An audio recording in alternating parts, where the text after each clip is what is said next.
So let's get back to the real president, Benjamin Netanyahu. He went on the Sean Hannity broadcast last night and was defiant because Benjamin Netanyahu is now beefing with the mayor of New York. Friend, the late Senator Lindsey Graham. Today was no exception. After today's service, I sat with someone who flew from the Middle East to be here, the Israeli Prime Minister, Benjamin Netanyahu. Oh, how nice of him. Prime Minister, great to see you again, my friend. Good to see you. I mentioned today during Lindsey's eulogy, we have known each other for 30 years. I can't believe it's been that long. You were reminding me of a steak dinner we once had many, many years ago.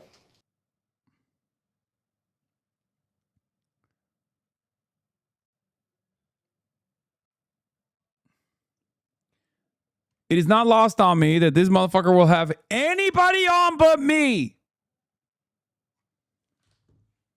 Do you guys think Trump watched this and was jealous? Do you think he watched this and it was like, you suck me like that, Sean? Why are you sucking harder? You're using your tongue differently. You don't use your tongue like that with me, Sean. You're even doing ball service. I asked for ball service, Sean. You didn't give it to me last night, but now you're doing it. Now you're doing ball service for Benjamin Netanyahu. Interesting.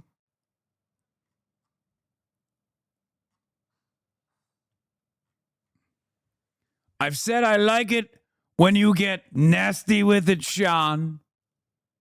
I like it when you get sloppy with it, Sean. Why are you not being sloppy with me, but you are being sloppy with Netanyahu?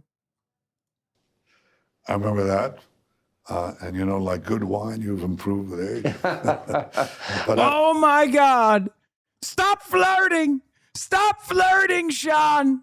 Don't laugh at his jokes. You used to laugh at my jokes. Now you laugh at his. To say the president gave an amazing speech. You gave an amazing speech. Thank you. And it was so moving in the Washington Cathedral because Lindsey Graham was a great American patriot, a great champion of the American-Israel alliance. Yeah, the great Israeli patriot.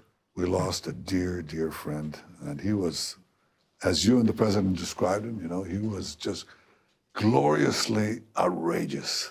He just said what he wanted to say. He was charmingly outrageous. He could use swear words and he could say it like it is.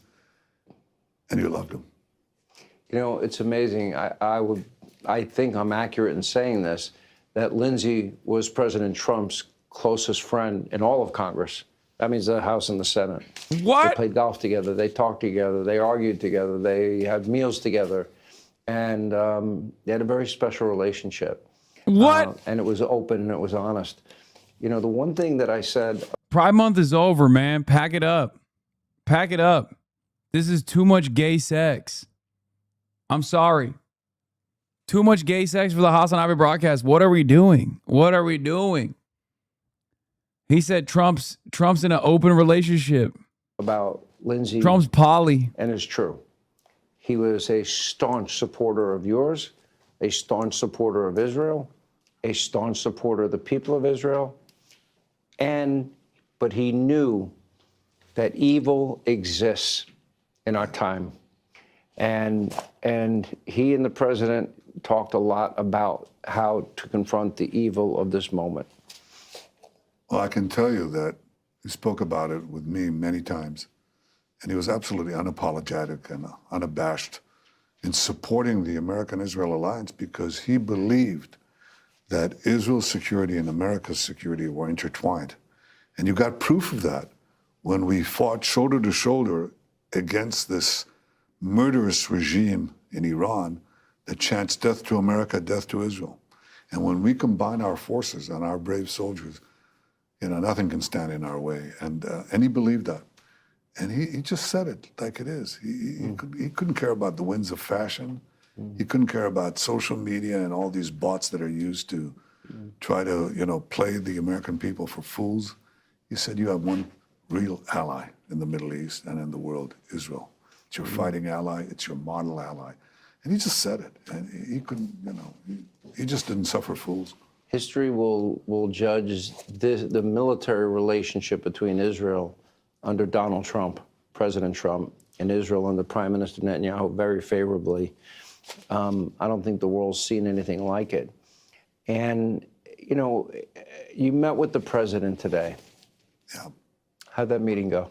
It was great. It was one of the best meetings that we've had. And I always hate to disappoint our would-be critics who are trying to find, cracks in our alliance. And what they find, like today, is a wall of granite, because the president is so clear. I mean, we have a common commitment. We don't want to see this fanatic regime in Tehran have nuclear weapons to threaten every American and to threaten the peace of the world and to threaten the existence of Israel. So we have a common goal, and it's going to be achieved either through diplomatic means or other means, but we're both committed to that. And that's the main headline that I would tell you from this meeting. Do you believe that there are warring factions? Do you have hardliners and former loyalists to Ali Khamenei, the former supreme leader? And Probably the least informed guy or the least honest guy. Why not both? To ask this question. You might as well, you could get a better answer, an answer that's closer to the truth on this issue if you ask the random guy at the gas station what he thinks about the Iranian internal conflict. The guy at the gas station is probably going to be like, I don't know what an Ayatollah is. And he would probably tell you something closer to the truth than what Benjamin Netanyahu is going to say on Fox News. Okay? It is hilarious. Yeah, what do you think about the internal conflict? He's going to be like, oh, they're devastated. They're so scared. They're telling Trump all the time, please don't keep bombing our facilities. It will be devastating. That's what they keep saying to me. you have more moderates. Do you believe there are moderates that would like a deal and a better Iran? Well, I'm skeptical about the deal, and I say it openly, but the only way it would be achieved is if Iran understood these various factions there. I think they're not ideological factions as much as they... Sean Hanjabadi is a fucking coward for ducking you. Sean Hanjabadi? They differ on the assessment of how tough we are. That's it. You know, those who think that the president is very tough, and they should, they say, well, let's not confront this guy. And those who think, no, we can play America, they tend to be, more demanding. But I think in the end, it's our resolve. It's our common resolve to make sure that Iran doesn't get nuclear bombs to threaten every American with. And I think the president is absolutely straight on this. And I really deeply respect him for that. It seems like every time a deal seems somewhat imminent, Yep. those hardliners come in and they want to muddy up those waters and prevent that deal from ever happening. They'll attack ships in the Strait of Hormuz. They'll attack other countries in your region of the world, in the Middle East. They'll just find some way to muddy the waters. While I believe that the Iranian regime and the hardliners are evil, I don't believe they're stupid. They know you have an election. They know we have a midterm election. Why do I believe in my heart that they factor that in? Well, if they do or not, they should know that if we are attacked, we'll respond with terrific force. They've left you out of the last round of attacks. Yeah. Any reason, any theory why? Because They're of what scared. They're scared. I just said. Because of what I've just said. But I'll tell you one other thing. Look at this regime today. It's attacking everybody in sight. It's attacking Saudi Arabia. It's attacking Kuwait. It's attacking Bahrain. It's attacking the UAE and others. It's attacking everything in sight, and it murdered and maimed tens of thousands of its own citizens. This is what this regime in Iran does today when it doesn't have nuclear weapons. Now imagine what they will do to the world if they had nuclear weapons. And that's what we have to make sure that we prevent. And I think we're so clear-minded about it. And I just respect our alliance and the common cause that we pursue. And I had to disappoint people who are looking for, who are looking for divisions among us, because the president and I see this eye to eye very strongly. Sounds like a good meeting today. It was. I'm going to skip around a little bit because I'm going to tape a little bit more for the podcast. The International Criminal Court, you don't recognize. You're going to have an international war criminal on your fucking podcast, and you won't have me on, you son of a bitch. Sean Hanjabity. You son of a fucking bitch. You're paywalling your goddamn conversation with a fucking international war criminal. God. How many war crimes do I have to commit? We don't recognize it. Personally, I find a lot of these international organizations to be useless. The UN, I think, has been historically anti-American and anti-Semitic. I don't believe in the WEF. I'm not a fan of the Paris Accords, any of these globalist organizations. And dude, what are you saying? You're not a fan of any of these globalist organizations? You're talking to Benjamin Netanyahu. Like, yeah. What do you think that is? What do you think is going on when you're having a conversation? Because like the way that the term globalism was initially deployed was literally a substitute for Jewish, right? So on that front, it's already a fucking idiotic thing to deploy. But if you're talking about like actual globalism, then yeah, what we're doing with Israel is globalism. That's what it is. Why else would you be interviewing the motherfucking leader of Israel? Is Israel in Terre Haute, Indiana? Is that what he's the fucking in charge of the local governance of? No, he's in fucking Tel Aviv. they don't have any authority. And you've got this lunatic mayor in New York thinking you may get arrested if you go to New York, which will never happen. Kaya. First of all, I'm going to New York. Yeah. Oh, this is the beast mode moment where it's like, oh, I'm going to New York. He can't stop me. Kaya's trying to get back in, but she can't, unfortunately, get back in. Hold on. I'm going to... 1 second. Oops. That's the wrong camera. Hold on.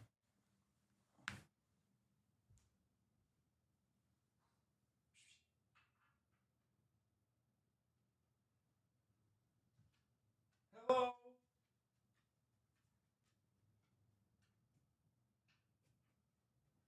Hello?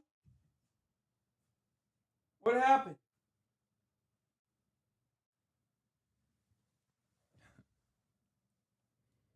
Yeah, I had to make way for the queen.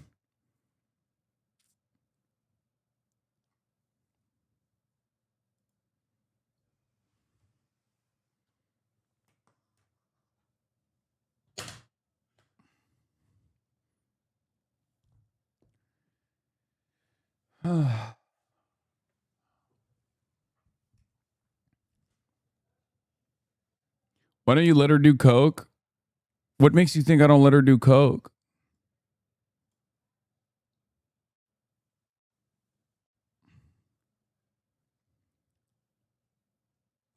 She protects you? Yeah.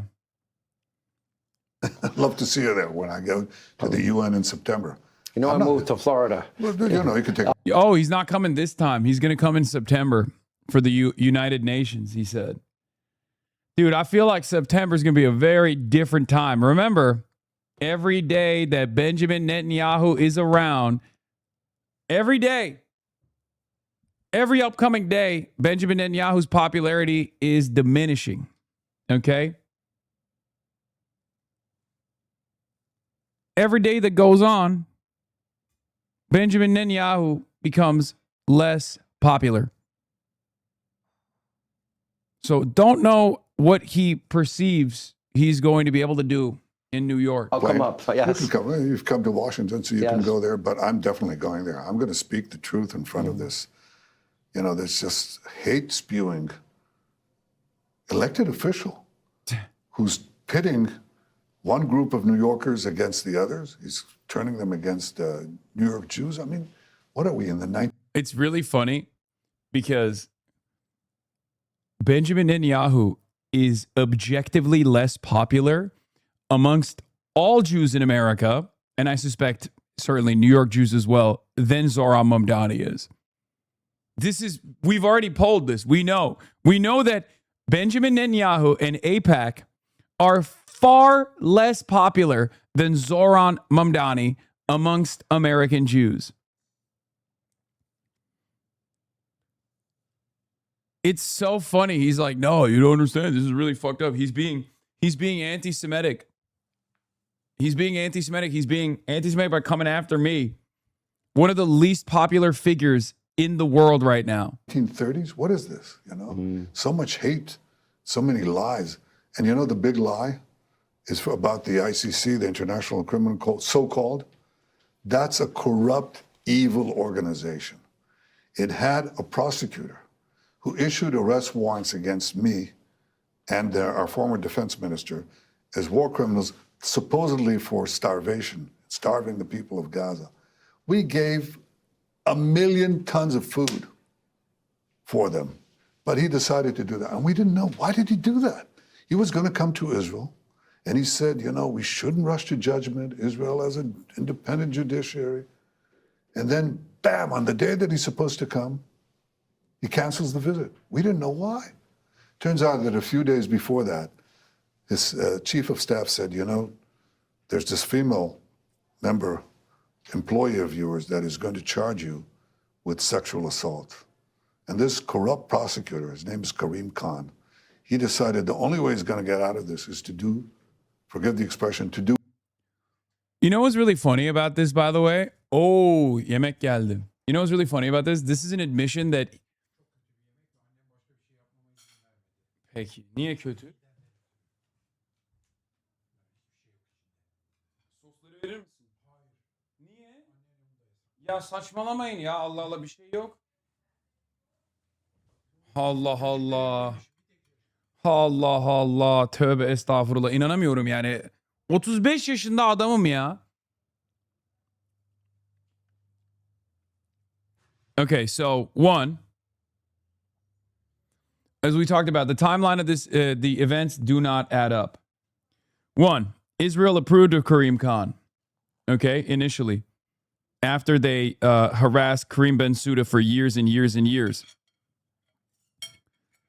Israel found Karim Khan to be an acceptable substitute that would follow along Israel's interests. That's number one. Number two, the accusations came after he charged Bibi. So that's also bullshit. Number three, perhaps the funniest revelation here is that Benjamin Netanyahu is recognizing he's so deeply unpopular that people actually boost their profile by dunking on him. So even if everything he said was real, even though it's not,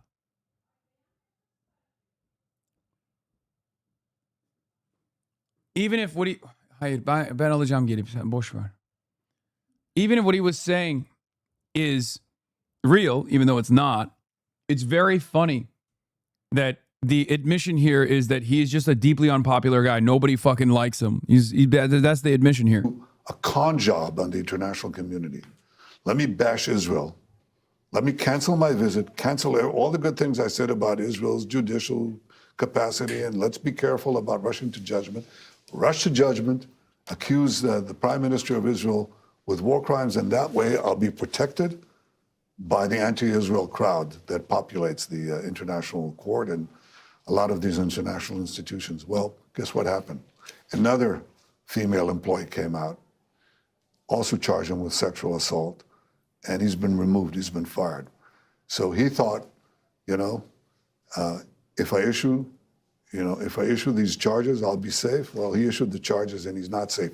But it still shows you how corrupt, it's corrupt. How corrupt and how vile this international court is. But it scares me in this sense for you. You travel internationally. Yep. God forbid you had a medical emergency and you need to land. And you're about to land in a country that recognizes the ICC. It could complicate things. Do you worry about that? Yeah, I think about it. We have That's why Plan we B. have special forces around. You know, I served in them for 5 years. No, the IDF is pretty tough. They have a very tough Let's give him a new reputation. task. You know, He literally openly admits that he has forces. Like, he has his own military operating on U.S. soil. Which country gets to say that? Which country gets to say, oh, I got my, try to come after me. I have my own military. I will literally fucking illegally wage war on U.S. soil against the American police officers, if it ever came down to that.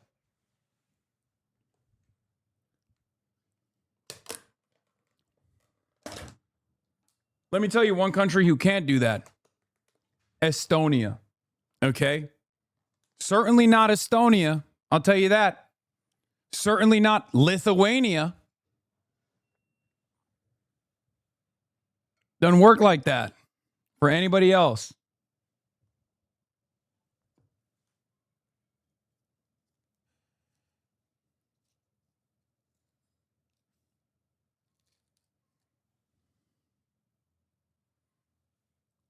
One country on the world gets to do that. What about Singapore? Nope, not Singapore.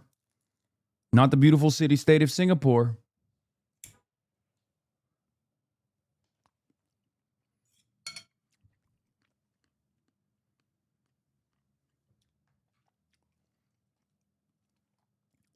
yeah, of course. It's the corruption of the international system. It's an unelected bureaucracy that sits in The Hague that could arrest American soldiers because you don't recognize this corrupt body any more than we do. And they could say that the president of the United States is a war criminal, that American soldiers valiantly fighting next to us, shoulder to shoulder against the tyranny in Tehran, that they're war criminals. They could pick them up. The 45,000 dead Iranians that were killed by the Iranian leadership, were they ever charged? No, of course not. They don't charge them. They don't charge Hezbollah. They don't charge all these other terror programs. Yeah, supposedly they charge Hamas, but a guy who's already dead. Yeah. You know. So no, You killed fake. him. It's one big fake. All right, thanks for watching. Check out my new podcast, Hanging Out with me, Sean Hannity. The big interviews, the debates you won't get anywhere else. Like and subscribe for new episodes every Tuesday and Thursday.